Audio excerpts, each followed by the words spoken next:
Hay nombres que el mundo prefirió olvidar, pero cuyas historias siguen escondidas en los rincones más oscuros del pasado. Asesinos que vivieron entre nosotros, cuando nadie imaginaba que el mal podía vestirse de rutina, de vecino amable, de manos limpias. Hoy vamos a adentrarnos en esas vidas ocultas, en esos crímenes que estremecieron a generaciones y aún hoy nos dejan sin palabras.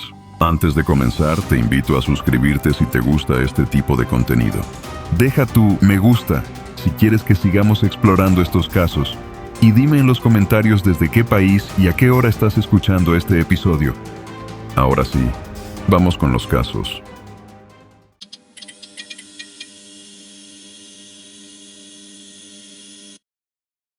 En Ciemvice, un pueblo tranquilo de la Baja Silesia, nadie imaginaba que un hombre amable, de barba bien cuidada y modales suaves, escondía un secreto que ni los más oscuros cuentos hubieran sugerido. En su pequeña casa, guardaba carne humana en frascos con etiquetas. Tenía huesos apilados y correas hechas con piel. Llevaba años matando y devorando personas sin levantar sospechas. Su nombre era Karl Denke. Durante el día parecía inofensivo.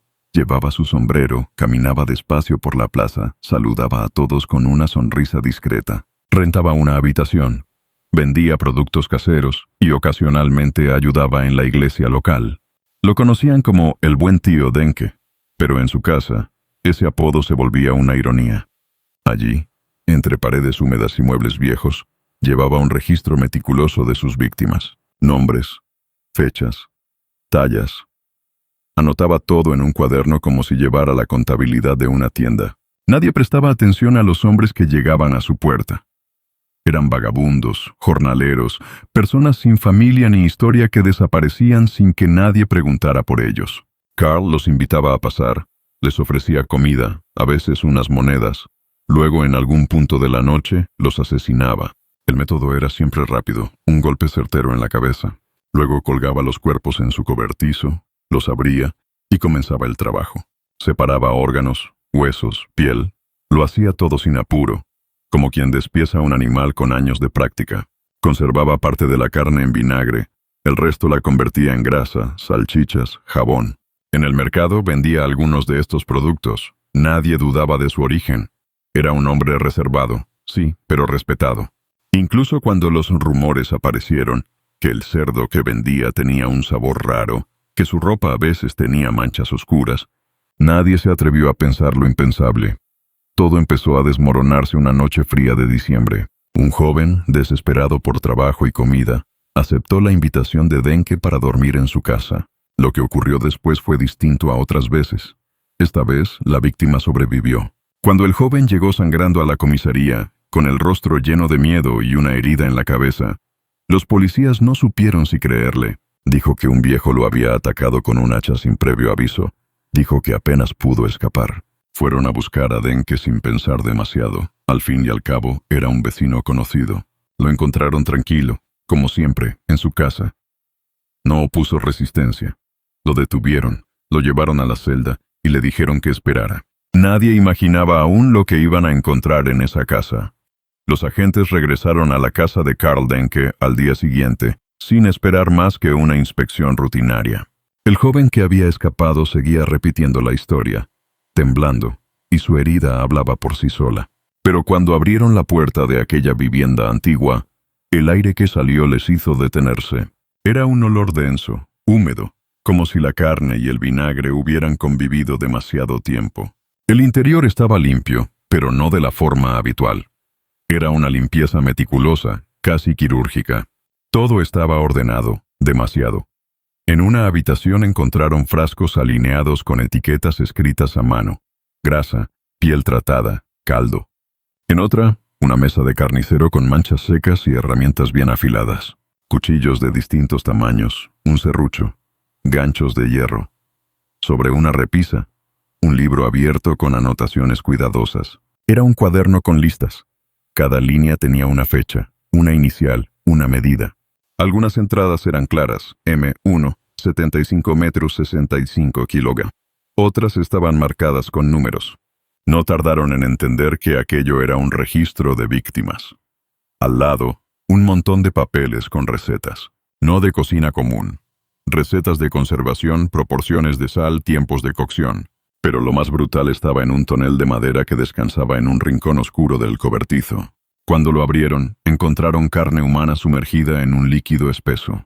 Alrededor había huesos largos, apilados en cajas, algunos limpios, otros con restos de tejido. En una bolsa de tela encontraron dientes humanos, más de 100. Ninguno repetido. Uno de los policías vomitó, otro salió corriendo. Nadie estaba preparado para eso. Ni los más viejos del pueblo recordaban algo parecido.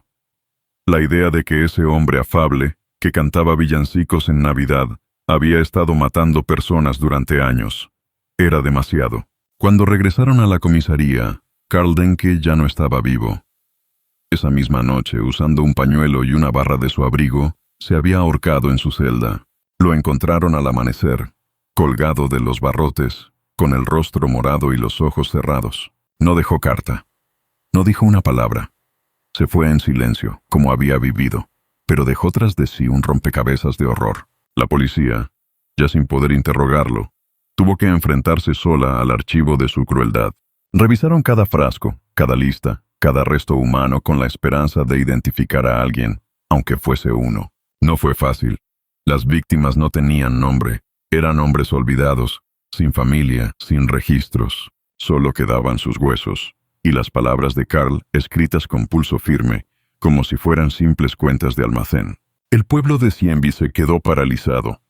Nadie quería aceptar que había vivido al lado de un caníbal. Algunos se negaban a creerlo.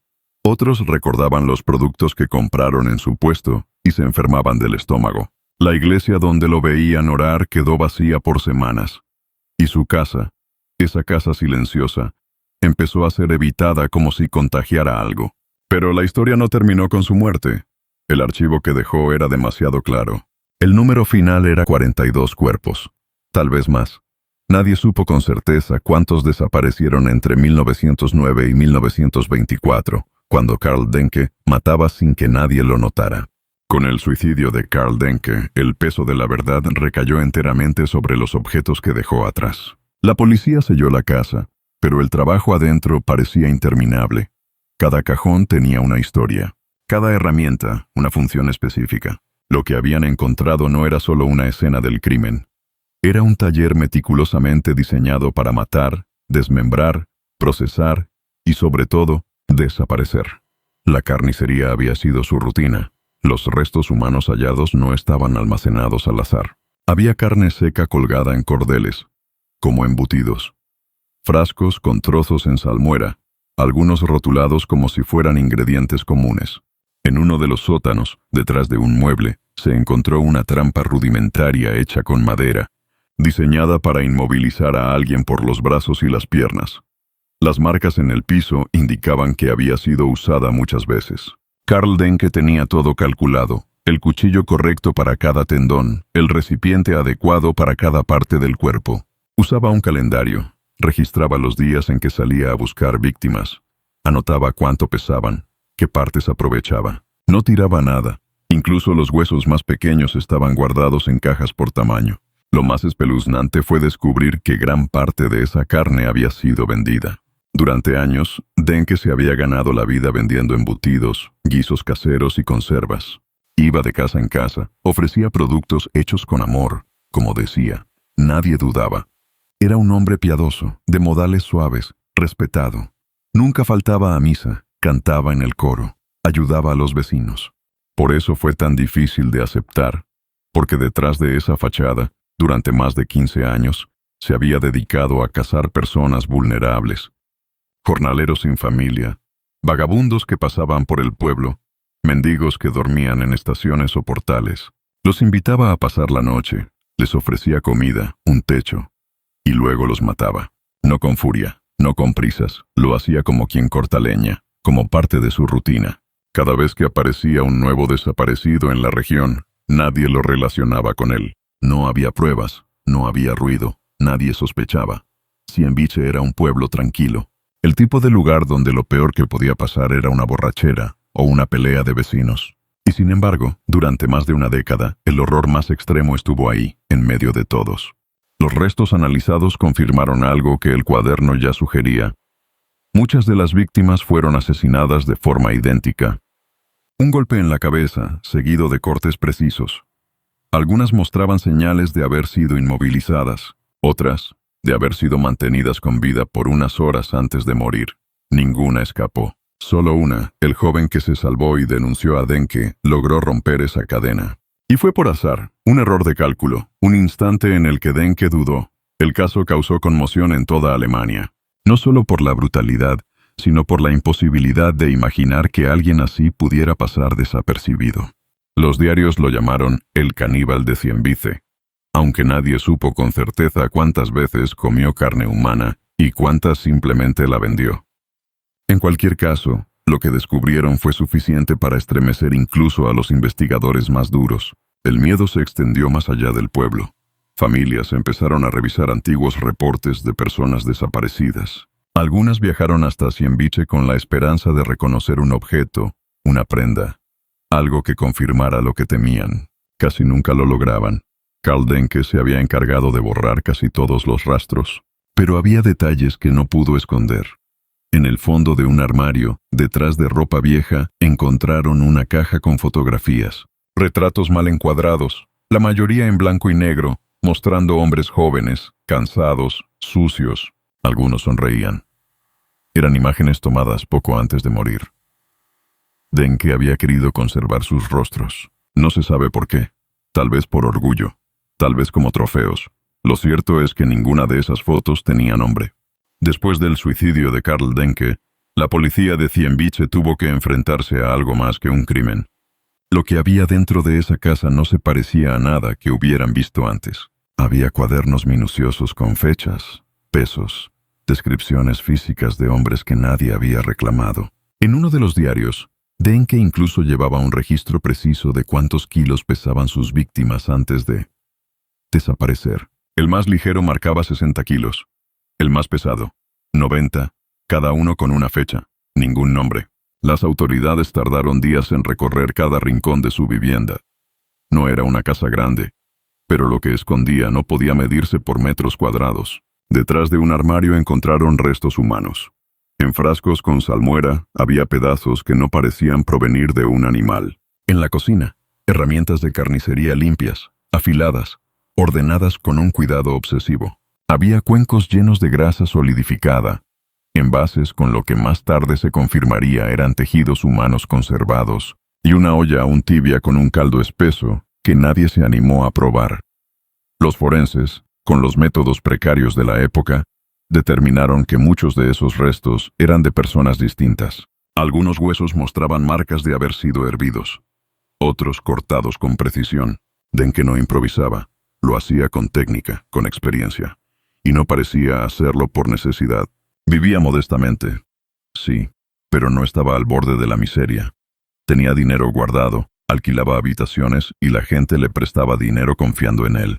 Comía bien, vestía bien, podía haber comprado carne como cualquiera, pero no lo hizo. En el pueblo, el horror se instaló como un rumor que no se apaga. Nadie quería creer que ese anciano que iba a misa, que tocaba el armonio en la iglesia, que saludaba con cortesía, fuera capaz de algo así. Pero los hechos eran imposibles de negar. Muchos empezaron a recordar a vagabundos que habían desaparecido tras pasar por la casa de Denke. Algunos jornaleros que nadie volvió a ver. Los vecinos se preguntaban si no habían comido algo extraño cuando él ofrecía cenas o vendía carne en frascos durante la escasez. Y no era una exageración. Karl Denke había aprovechado el caos económico de la Alemania de entreguerras, el hambre, la desesperación, para ofrecer carne en conserva a quien pudiera pagar. Nunca dijo de qué tipo. Nunca lo explicó. Solo vendía, sonreía, y la gente compraba. El miedo hizo que muchos callaran. Otros dejaron el pueblo. Las autoridades se encargaron de desmantelar la casa. Todo lo que estaba dentro fue incautado, quemado o enterrado. Nadie quiso quedarse con nada. Ni un mueble, ni un reloj, nada que hubiera tocado ese hombre. Pero la historia no murió con él. Karl Denke sigue siendo uno de los asesinos más perturbadores de la historia alemana, no solo por lo que hizo, sino por cómo vivía entre todos sin levantar sospechas.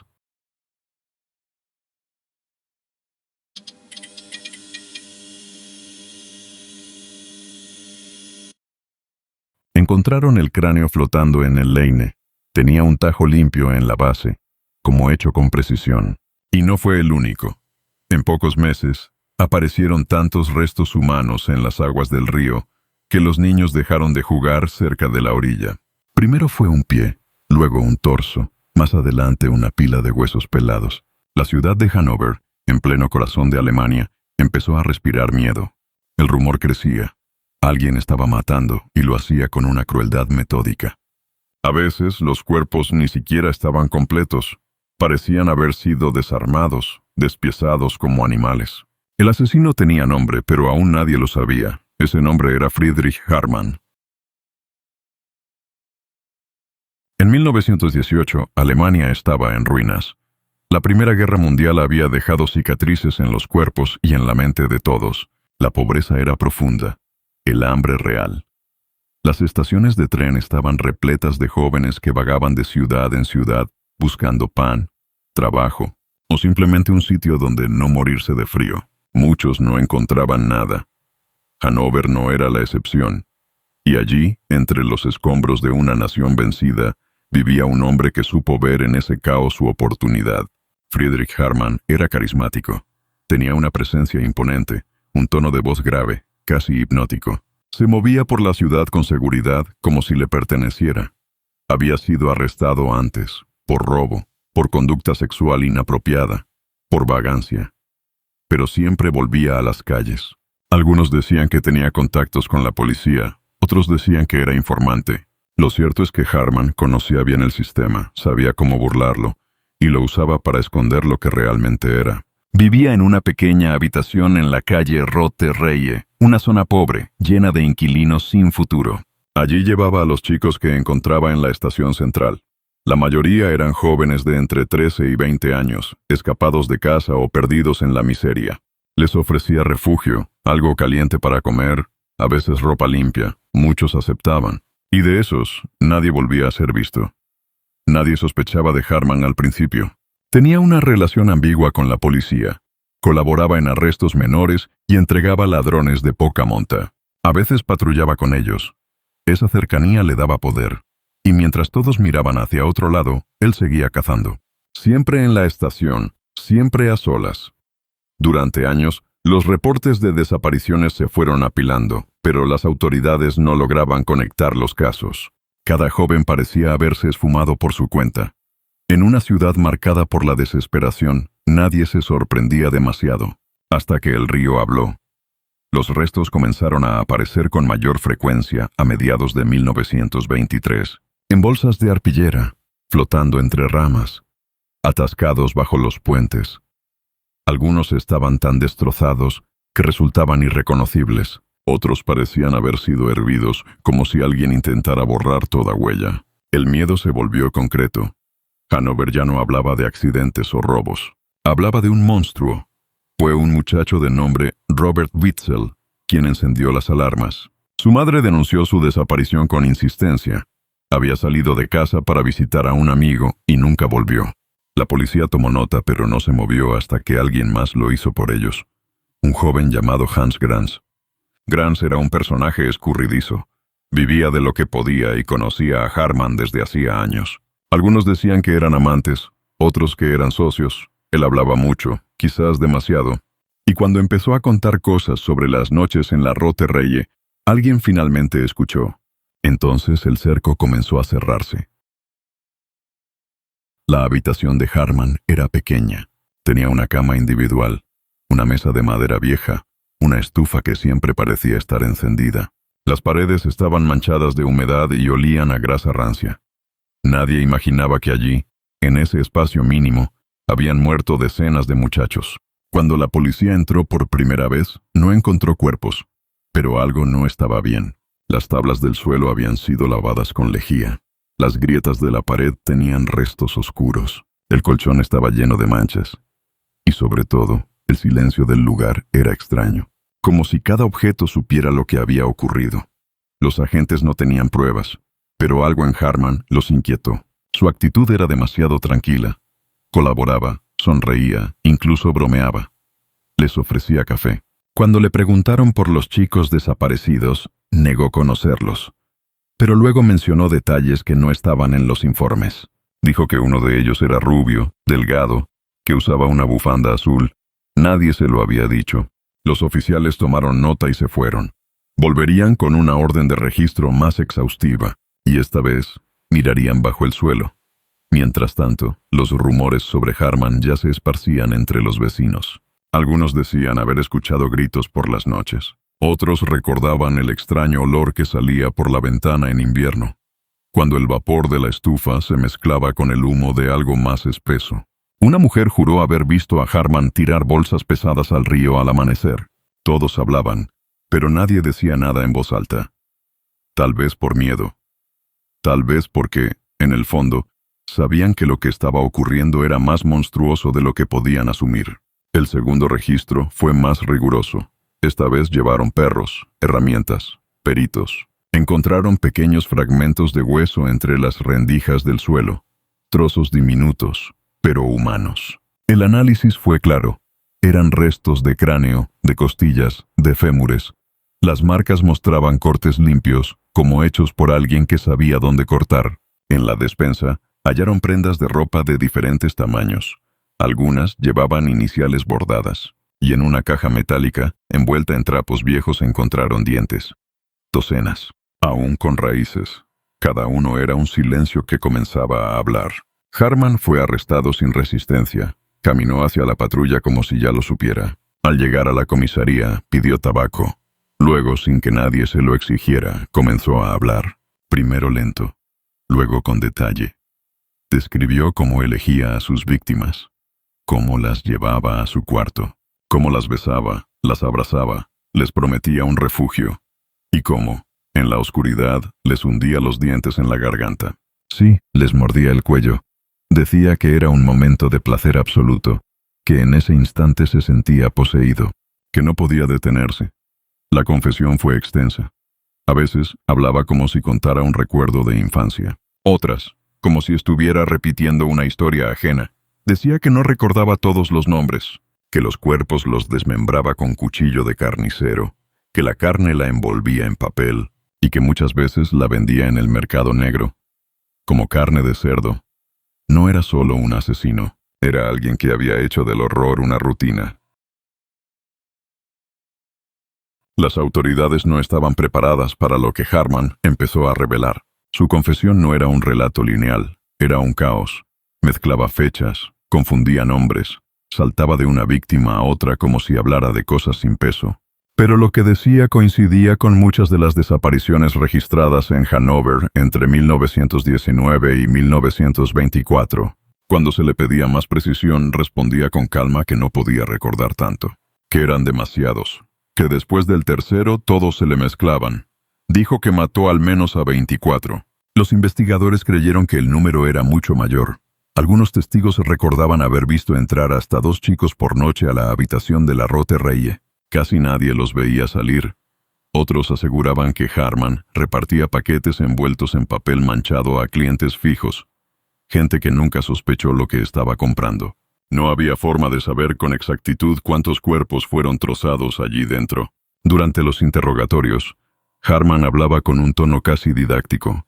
Explicaba cómo desmembraba a las víctimas, que empezaba por el abdomen, que colocaba una palangana debajo para contener la sangre, que usaba cuchillos bien afilados, que los huesos más grandes los trituraba con un mazo, que hervía algunas partes, que lo hacía solo, aunque a veces Grans lo ayudaba a empacar la ropa o vender los restos. Hans Grans fue arrestado días después. Cuando lo interrogaron, negó haber participado en los asesinatos, pero aceptó haber vendido ropa y pertenencias. Dijo que sabía que algo extraño ocurría, pero que nunca preguntó demasiado. Era joven, ambicioso y vivía del dinero fácil. Su relación con Harman era compleja. Se amaban, se odiaban, se necesitaban. A veces Grans manipulaba, otras obedecía, pero nunca se alejó. Conforme las declaraciones se acumulaban, la ciudad entera entró en un estado de incredulidad. Los periódicos publicaban titulares que parecían sacados de una pesadilla. El vampiro de Hanover confiesa crímenes atroces. El carnicero de la Rote Reye vendía carne humana. La población exigía justicia. Algunos padres, Al reconocer la ropa de sus hijos en las piezas halladas por la policía, colapsaban. Otros se aferraban a la idea de que sus hijos todavía estaban vivos, que había un error, que no podía ser cierto, pero cada día traía una prueba más huesos, más dientes, más nombres que coincidían con la lista interminable de jóvenes desaparecidos.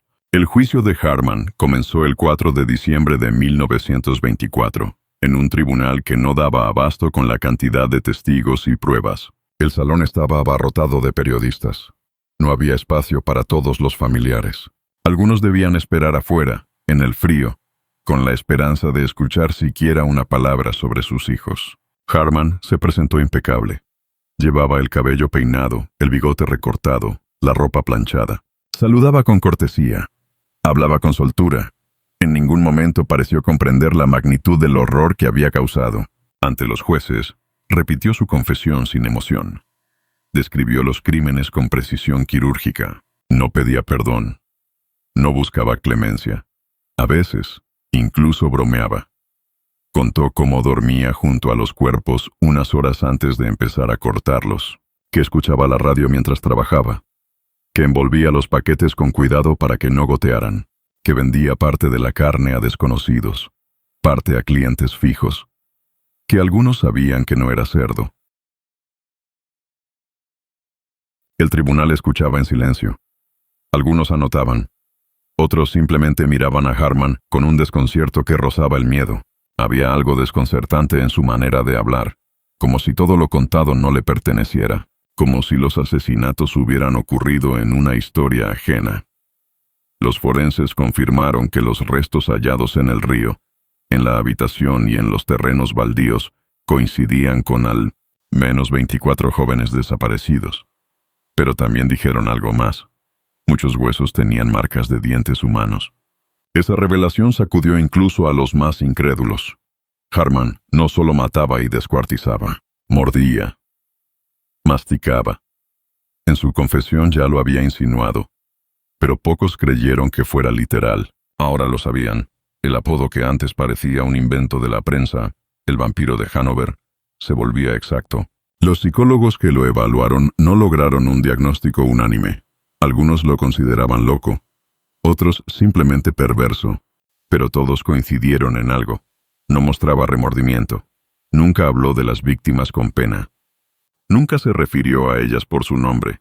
Solo eran los chicos, o los muchachos de la estación. Afirmaba que no podía evitarlo, que algo dentro de él despertaba y se apoderaba de su cuerpo, que después de morder ya no recordaba nada. El tribunal no buscaba comprenderlo, buscaba juzgarlo. Las pruebas eran abrumadoras. La policía había hallado más de 400 piezas óseas humanas. Había testigos, confesiones, pertenencias recuperadas, detalles imposibles de inventar. Harman fue declarado culpable de 24 asesinatos. La sentencia fue clara: pena de muerte por guillotina. El día en que se leyó el veredicto, Harman pidió cigarrillos. Escuchó la sentencia sin alterarse. Dijo que lo esperaba, que incluso lo agradecía. «Mejor que se acabe de una vez», murmuró. A los periodistas les pareció un gesto de alivio. A los familiares, una burla. Algunos lloraron, otros gritaron. En los días previos a su ejecución, Harman recibió visitas esporádicas. Se mostraba afable, hablaba de cosas triviales. Pidió una última comida: salchichas, café y vino dulce. Cuando le preguntaron si tenía miedo, negó con la cabeza. Sonrió, como si todo fuera parte de un ritual que ya conocía. El 15 de abril de 1925, a las 6 de la mañana, Friedrich Harman fue conducido al patio de la prisión de Hanover. Caminó sin quejarse. Se detuvo unos segundos antes de subir al patíbulo. Miró al cielo gris, luego al verdugo. No dijo nada. La cuchilla cayó con precisión. Pero la historia no terminó allí. El cuerpo fue entregado a la ciencia. Su cerebro fue retirado y conservado durante décadas en un frasco de formol. Se estudió, se midió, se pesó. Algunos buscaron allí respuestas que la ley nunca pudo dar. ¿Qué hace que un hombre devore a otros? ¿Qué transforma a un ser humano en un predador de su propia especie? No encontraron nada anómalo. El cerebro de Harman no tenía tumores, ni lesiones, ni malformaciones. Solo silencio. Lo que dejó atrás fue más que un juicio o un cuerpo decapitado. Hanover nunca volvió a ser la misma. Durante años, los padres cuidaban con desconfianza a sus hijos, como si el monstruo pudiera volver en otra forma. La Rotereye fue demolida. La habitación sellada. Y aún hoy, cuando alguien recuerda los años del miedo, hay un nombre que no se dice fácilmente en voz alta. Friedrich Hartmann.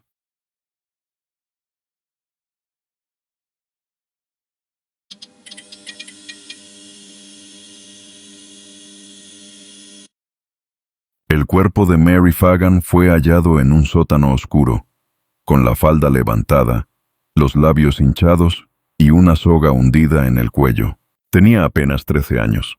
Sus zapatos seguían puestos, pero estaban cubiertos de hollín. Cerca de ella, una nota mal escrita intentaba desviar la culpa hacia un trabajador negro, como si quien la redactó no conociera bien las letras, ni el alma humana.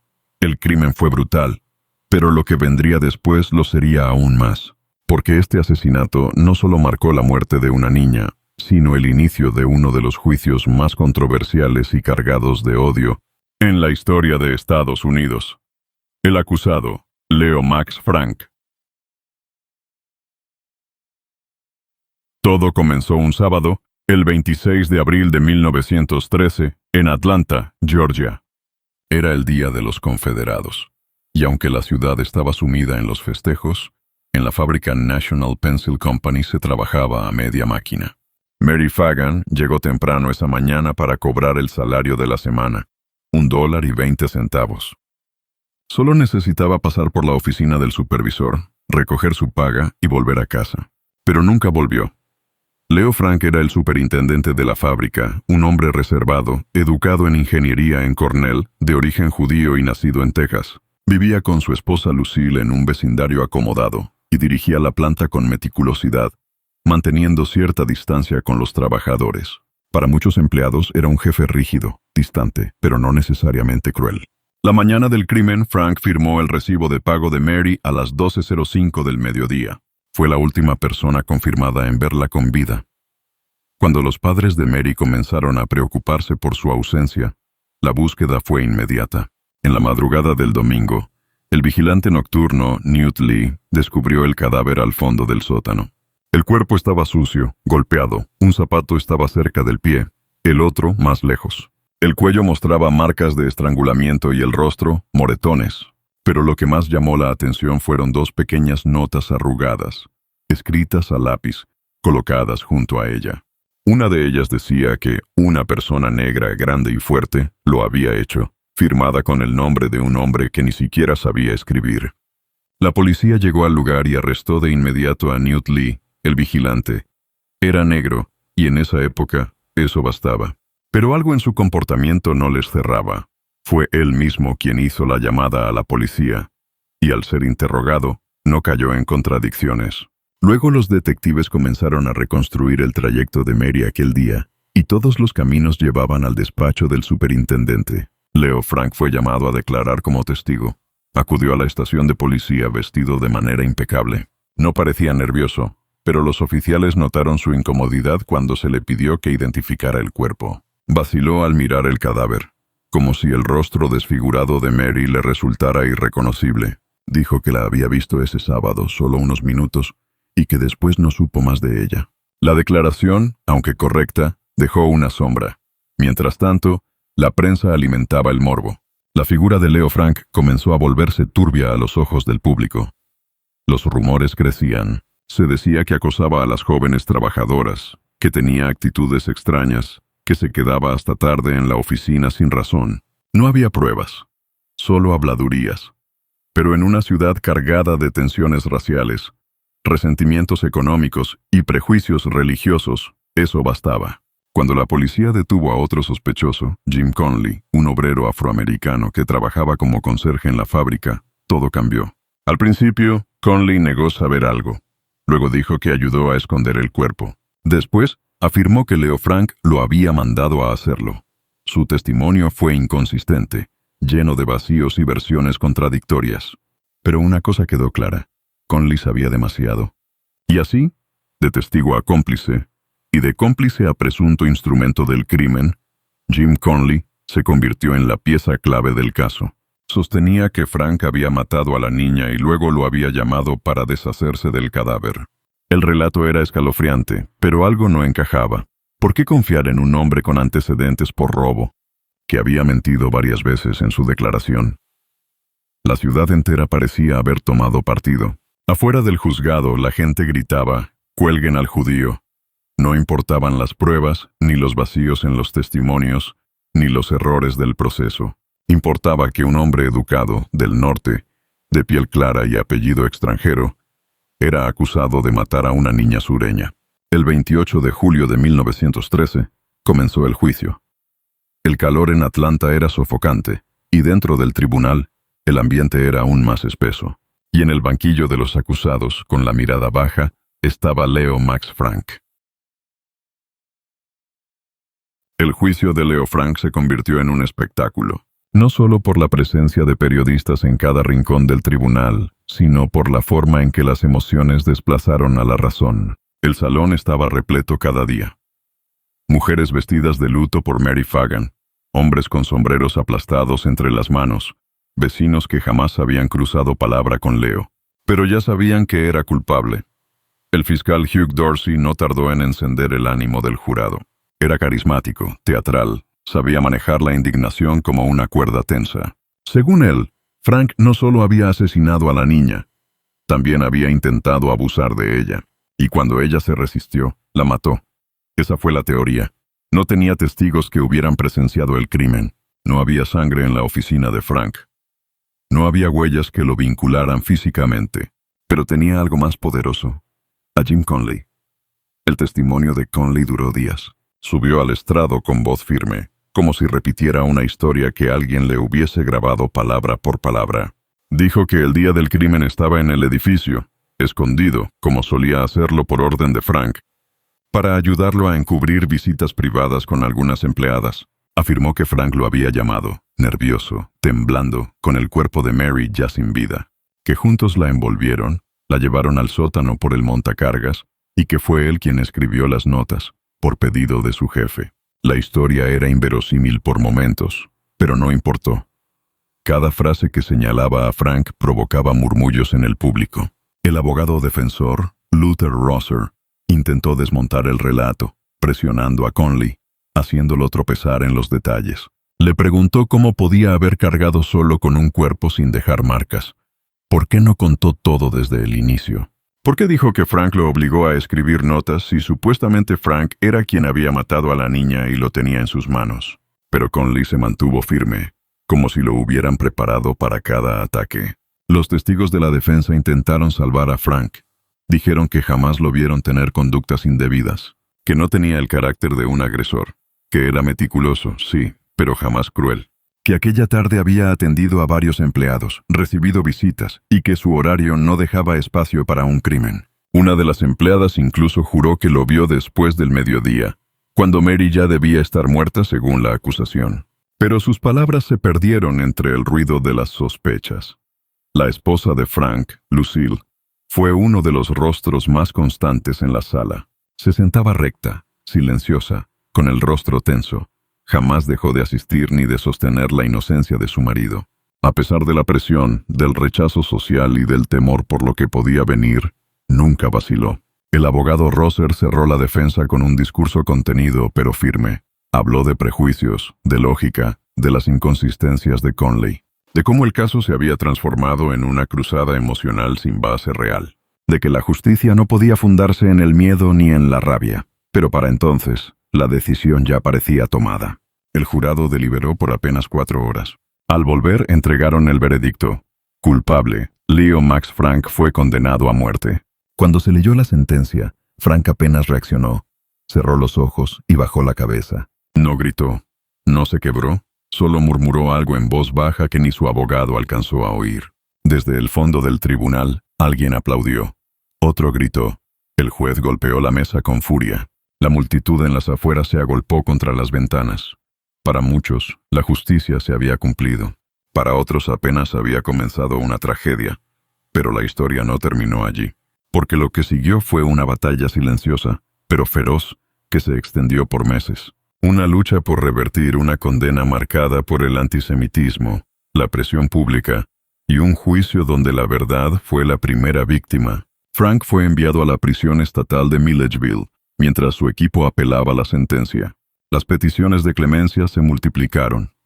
Intelectuales del norte, abogados, periodistas, incluso figuras religiosas, alzaron la voz. Comenzaron a revisar el juicio con lupa.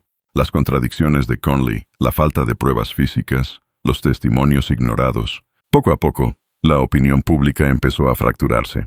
El gobernador de Georgia, John Slayton, era un hombre metódico, de formación legal impecable. Sabía que su decisión final marcaría su carrera para siempre. Durante semanas revisó los expedientes, interrogó testigos y leyó cada documento. Lo hizo en silencio, sin consultar a su entorno. Era consciente de lo que se jugaba, y el 21 de junio de 1915, apenas días antes de la ejecución programada, anunció su decisión. Conmutaba la pena de muerte de Leo Frank por cadena perpetua. Lo hizo con voz firme, sin titubear. Dijo que el juicio había sido contaminado por el odio, que no podía permitir que el Estado ejecutara a un hombre sin pruebas concluyentes. Las consecuencias fueron inmediatas. Multitudes se reunieron frente a la mansión del gobernador. Entraron por la fuerza, destrozaron mobiliario y exigieron justicia. La presión fue tan grande que Slayton tuvo que abandonar el estado bajo escolta. Nunca más volvió a ocupar un cargo público. Y mientras tanto, en la prisión, Leo Frank no estaba a salvo. Apenas unas semanas después del anuncio del gobernador Slayton, la tensión en Georgia alcanzó su punto más alto. Las calles respiraban rabia. El nombre de Leo Frank se convirtió en una provocación, y muchos veían en la conmutación de su sentencia no una corrección judicial, sino una traición. En los periódicos las palabras se volvían más incendiarias. En las iglesias, algunos pastores alimentaban la furia. En los bares, los susurros hablaban de venganza. Y dentro de la prisión de Milledgeville, el ambiente también cambió. Frank, ahora con cadena perpetua, fue trasladado a una celda menos aislada. Durante un tiempo, pareció que las cosas se calmarían. Mantenía correspondencia con su esposa. Leía, escribía cartas a sus padres, y a pesar de la angustia, conservaba algo de serenidad. Pero todo eso se quebró el 17 de julio de 1915. Esa noche, otro prisionero, William Crean, lo atacó. Era un interno inestable, con un historial de violencia y paranoia. De alguna forma, consiguió una cuchilla improvisada, se deslizó hasta la celda de Frank y lo degolló. La herida no fue mortal, pero profunda. Los guardias lo encontraron desangrándose, con los ojos abiertos, pálido como un papel. Lo trasladaron de urgencia a la enfermería, donde médicos de la prisión lograron estabilizarlo. Sobrevivió, pero apenas. La noticia del ataque corrió con velocidad. Los que lo creían culpable no mostraron compasión. Algunos incluso celebraron, pero para otros fue una advertencia clara. Frank estaba en peligro real. Sus defensores exigieron mayor seguridad, pero ya era tarde.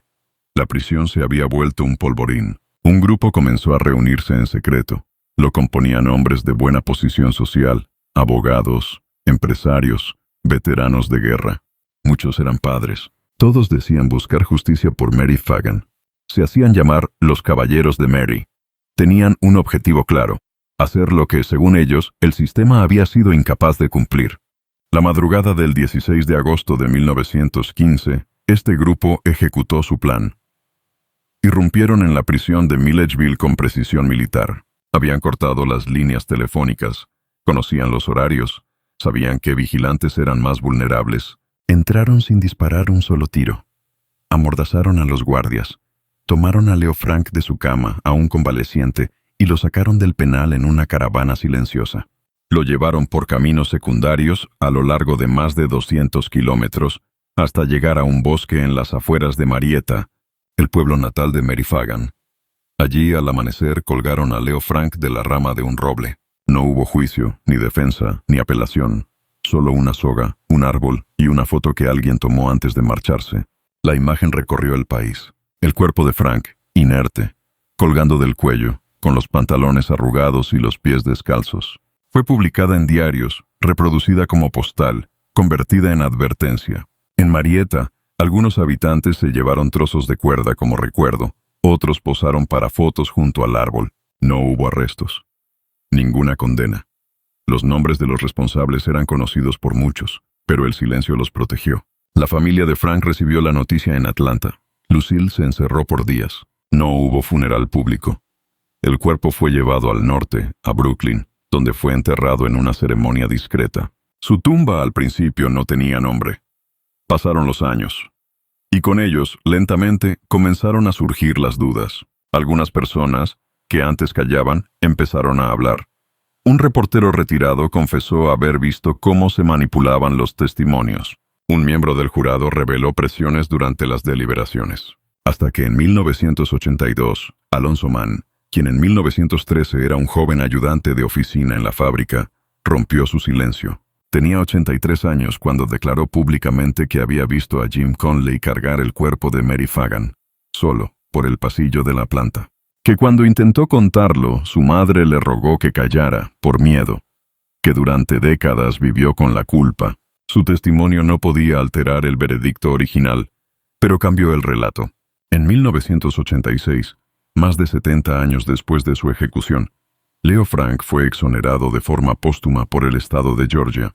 No se declaró su inocencia, pero sí que su juicio estuvo plagado de irregularidades. Una placa conmemorativa fue colocada cerca del lugar donde fue linchado, no muy lejos del viejo roble.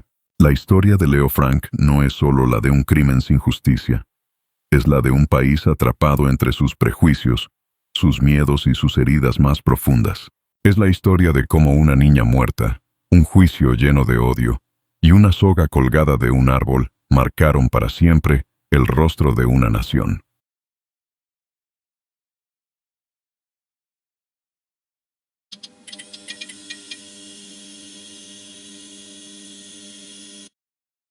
Las galletas estaban frías y blandas, pero nadie se atrevía a rechazarlas. Era difícil decirle que no a una mujer como Caroline, siempre bien peinada, con su voz suave y esa forma de mirar que no dejaba espacio para la duda. Uno se sentía seguro a su lado. Sentarse a su mesa era como volver a la infancia, como si el mundo pudiera detenerse un momento. Y así lo hacía. Se detenía. Primero con un leve ardor en la garganta, luego la vista se nublaba. Los dedos perdían fuerza. La taza temblaba en las manos. La muerte llegaba sin escándalo, envuelta en porcelana. Caroline Grills había nacido en 1888, en el interior de Nueva Gales del Sur. Era hija de colonos británicos y creció entre reglas firmes, labores domésticas y un silencio que muchas mujeres de su época aprendieron a transformar en rutina. Con el tiempo se casó con Richard Grills, un hombre tranquilo y trabajador. Vivían en una casa modesta en el suburbio de Gladesville, en Sydney, con cortinas limpias, flores de tela y un olor constante a eucalipto y grasa de cocina. Las visitas eran frecuentes. Parientes lejanos, primas enfermas, suegras viudas. Siempre había alguien necesitando un lugar donde quedarse, y Caroline los recibía con gusto. Les preparaba sopa, lavaba la ropa, ofrecía té a media tarde. Ninguno pensaba que aquella generosidad escondía algo.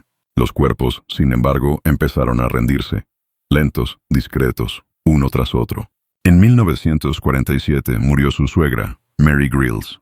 Era mayor, sí, pero no estaba enferma antes de llegar a la casa. En pocos días, su salud se descompuso. Mareos, vómitos, visión borrosa. Caroline fue quien la cuidó hasta el final. Le cambiaba las sábanas, la alimentaba con cuchara, le daba el té entre susurros. Cuando Mary murió, nadie preguntó nada. Nadie imaginó que algo no estuviera bien. Al año siguiente, la cuñada de Caroline, Angelina, se alojó con ellos. Llegó para recuperarse de una operación menor. No pasó mucho tiempo antes de que su cuerpo comenzara a mostrar los mismos síntomas. Fatiga, dificultad para caminar, náuseas persistentes. Caroline repetía las mismas rutinas. Té en la mañana, caldo a la noche. Angelina empeoró rápido. Cuando murió, la causa fue anotada como una infección repentina. La casa de los Grills comenzó a parecerse más a una sala de espera hacia el final que a un hogar.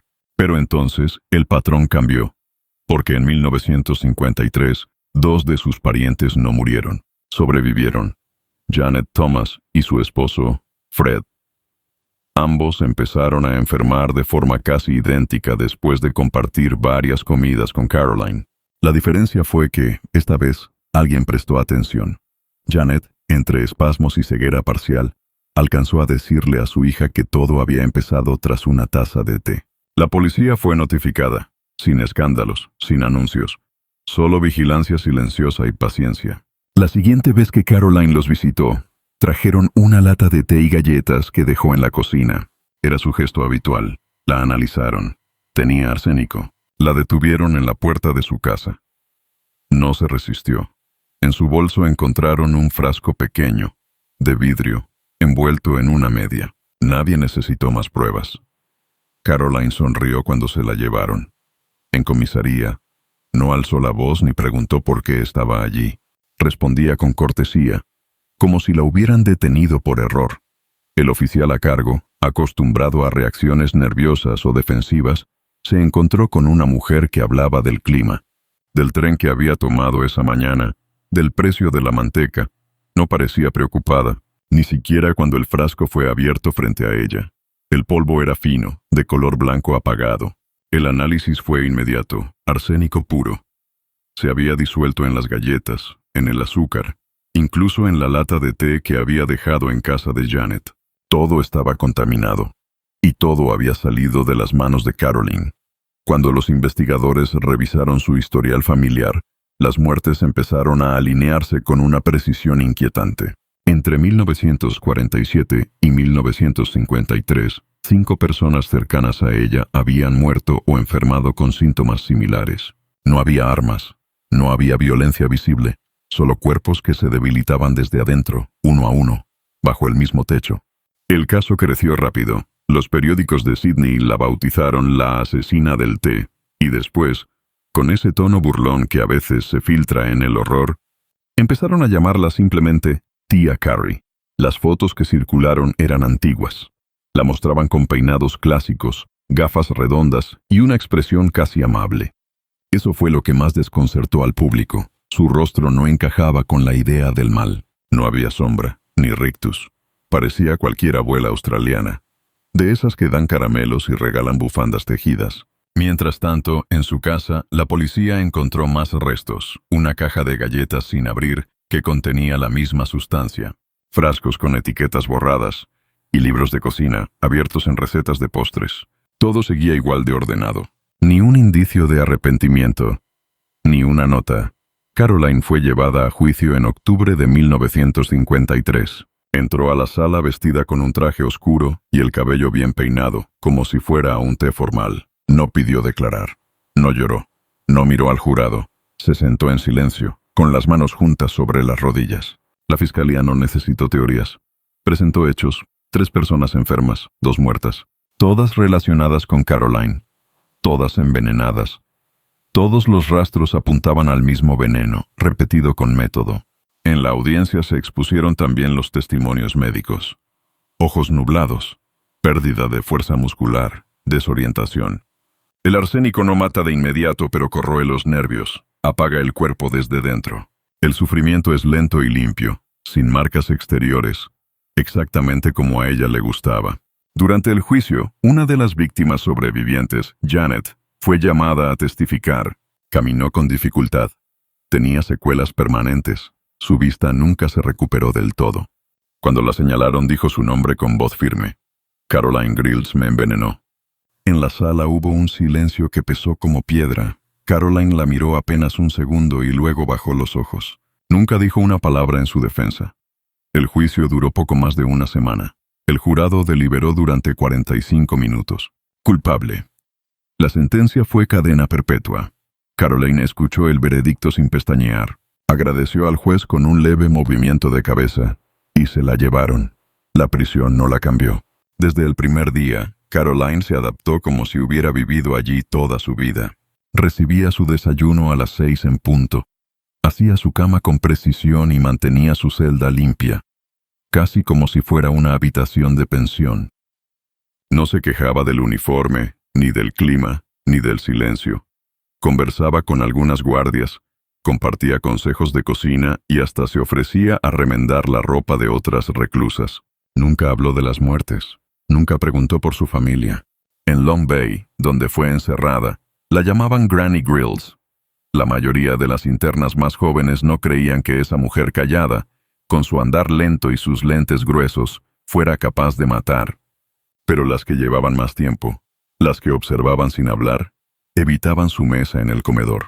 Algunas intuiciones no necesitan pruebas. Durante sus primeros meses, la administración penitenciaria revisó todos los objetos que pasaban por sus manos. No podía acercarse a la cocina, ni tocar medicación ajena. Los frascos de condimentos eran inspeccionados antes y después de cada comida. Nadie lo decía en voz alta, pero el miedo era constante, no porque esperaran violencia, sino precisamente porque sabían que no hacía falta. El tiempo pasó despacio para todos, pero en ella parecía no dejar marca. Seguía escribiendo cartas que rara vez obtenían respuesta. Sus hijos, que al principio la visitaron de forma esporádica, dejaron de ir. No hablaban de ella en público, ni siquiera para defenderla. La figura de tía Carrie se desdibujó entre columnas de cárcel, como una historia vergonzosa que la familia prefería dejar enterrada. Afuera, el interés mediático fue breve. En cuanto el juicio terminó y las portadas cambiaron de tema, el nombre de Caroline Grills desapareció de los periódicos. Australia tenía otros crímenes que contar, otras guerras que recordar, y ella se volvió solo una nota al pie, una rareza que a veces reaparecía en programas de radio antiguos. La asesina que mataba con té y galletas. Pero la rutina no puede sostenerse para siempre. En 1960 comenzó a deteriorarse. No fue de golpe. Primero caminaba más lento, luego dejó de coser, le costaba leer. Perdió peso. Algunas internas decían que hablaba sola, otras aseguraban que seguía recitando recetas de memoria mientras dormía. Las enfermeras que la cuidaban contaban que, incluso en sus últimos días, pedía que le sirvieran el té en taza de loza, no de metal, porque el sabor no era el mismo. Murió el 6 de octubre de 1960, a los 72 años. Murió sin confesión, sin declaraciones finales, sin pedir perdón. Ni una palabra sobre las muertes, ni una explicación. Solo una hoja clínica que decía causas naturales, y una tumba modesta en el cementerio de Rookwood, sin flores. Caroline Grills mató al menos a 4 personas. Envenenó a otras tantas. Nunca se supo cuántas exactamente. Durante años, el veneno viajó con ella en un frasco, oculto entre pañuelos y sobres de azúcar. Nunca levantó sospechas, nunca necesitó gritar, solo servía el té, sonreía y esperaba. Y nadie, hasta que fue demasiado tarde, sospechó de tía Carrie.